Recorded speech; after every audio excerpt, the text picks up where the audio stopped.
I just finished rewatching all 8 seasons and 261 episodes of Regular Show to see, does it still hold up today?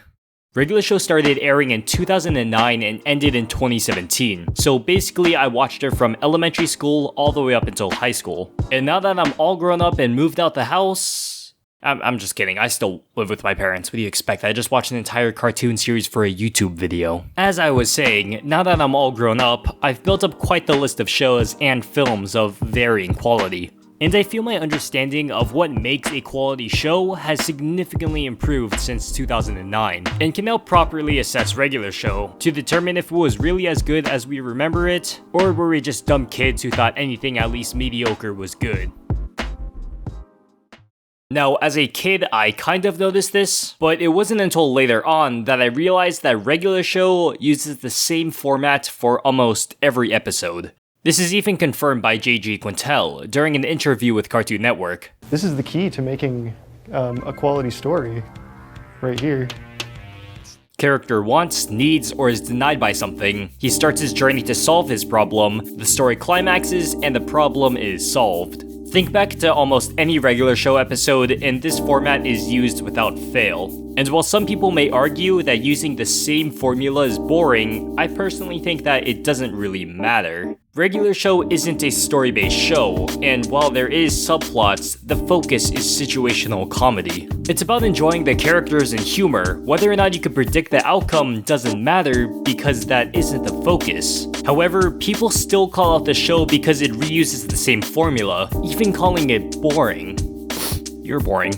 But I don't think that's the fault of the show, rather it being the fact that your enjoyment out of a sitcom being extremely subjective. Because of how subjective humor is, any show that's main focus is around comedy is bound to hit people in different ways. The first 75% of the show really has slice of life vibes. Looking past the fact that it's a blue jay and a raccoon, they're really just normal guys getting into comedical everyday situations. Just two 23-year-olds with no real direction in life at the moment, just working at a park with an uptight boss and interesting coworkers.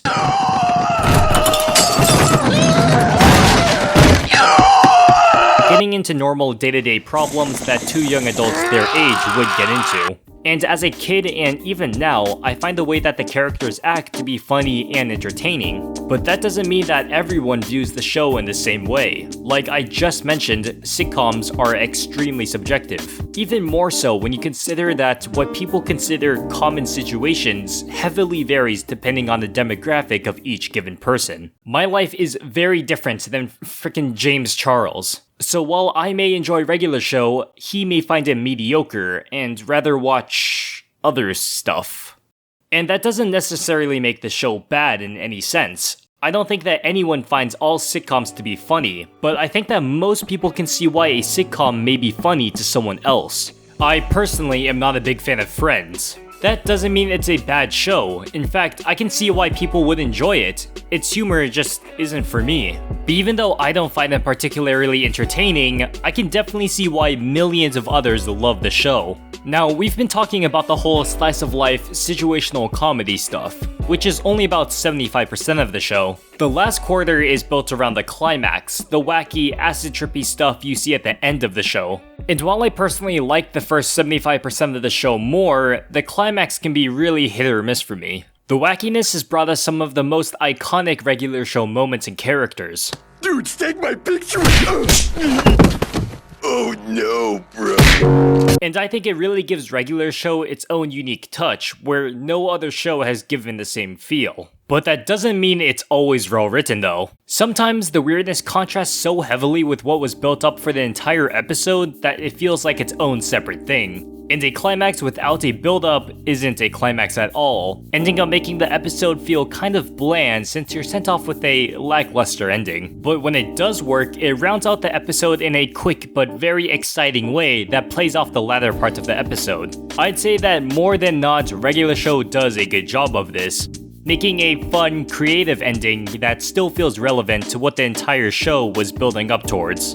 The only time Regular Show strays away from this formula is during its special episodes, those being Christmas, Halloween, Exit 9B, Thomas, and Regular Show in Space. This climax was foreshadowed numerous times during the series, and honestly, I don't have too much to say about it. I mean, I liked the Dome episodes, and when they went to space, honestly, I thought it was kind of boring in the beginning, and I think they were some of my least favorite episodes. But as the show continued, the plot started to reveal itself, and while it may not have been the best story, I was starting to get invested in it. And I think they did an overall good job with it. It was weird enough to still feel like regular show, and it was well written enough to make me actually kind of interested in the story. I felt like it was really fitting for regular show to end in this extremely dramatic fashion. It's kind of like they used the same formula for their episodes and used it for the entire show, making the final climax really wacky and exciting. Plus, I really like seeing the future.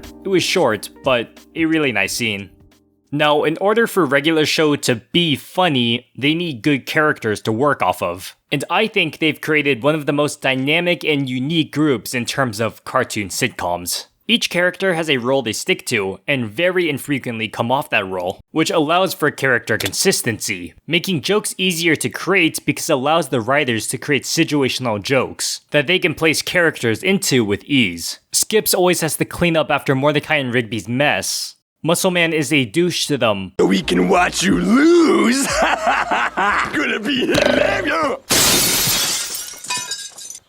And Benson is constantly flipping his crank because Mordecai and Rigby mess up. They always get into situations with each other, allowing for plenty of comedic moments.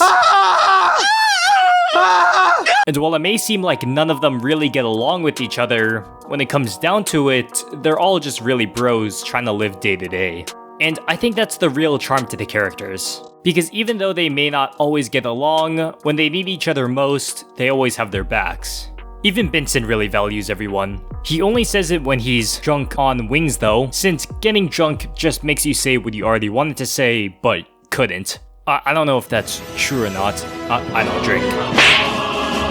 And you know what I really love about regular show? It's how it appeals to a large range of ages. As a kid, I thought the characters were goofy looking, and thought the show as a whole was pretty funny. And while I was many years younger than Mordecai and Rigby at the time, they basically acted like kids all the time, so I could definitely relate to them. And even when I couldn't relate, the show was still entertaining. And now, present day, now that I'm around their age, I can still relate to them. Acting like a kid, even though I'm an adult, sounds about right to me. But not just me, but plenty of other young adults, and even parents watching with their kids can find the show entertaining. After regular show ended, Quintel created a new show, Close Enough, following the life of a struggling young couple with a 6-year-old daughter. And you know, maybe it's because Quintel uses the same exact voice with Josh as he does with Mordecai, but the show feels really similar. The overall vibe and comedy of the show is extremely reminiscent of regular show, just hitting on more adult themes. I even remember as a kid my mom telling me not to watch regular show because she thought it was an adult cartoon. Even as a kid's show, it can definitely be enjoyed by all ages, and does a lot better job at hitting a larger age range than many of the cartoons nowadays, like Modern Ben 10 or Arthur. Nah, I'm just kidding. I love Arthur.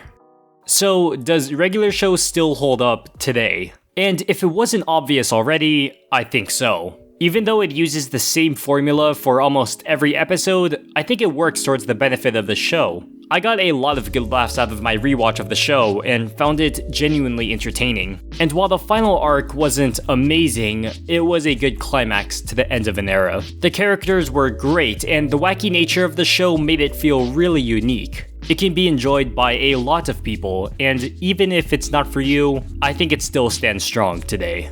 Thanks for watching. Also, I never noticed this until I was older, but Mordecai is a huge simp. No, seriously, like, if it's not Rigby screwing something up because he's an idiot, it's Mordecai being a simp and messing everything up and causing problems for himself and literally everyone else. I'm not seeing anyone right now. Guys are jerks. God, I know, right? Guys are the worst. Moral of all 8 seasons of the entire show, don't be a simp.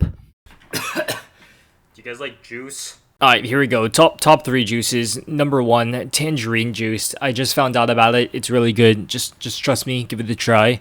Number 2, apple juice. classic. And number 3, guava juice. Guava juice usually has high fructose corn syrup in it, so make sure your mom doesn't find out or she's gonna take it away from you like she did to me 10 years ago. Also, my Manny video blew up. That's sick. Well, blew up with quotes around it. But it did get 100,000 recently, so I am super thankful and really happy about it. So thank you guys so much, and thank you for those who are actually subbed. Which, by the way, you should do that if you want.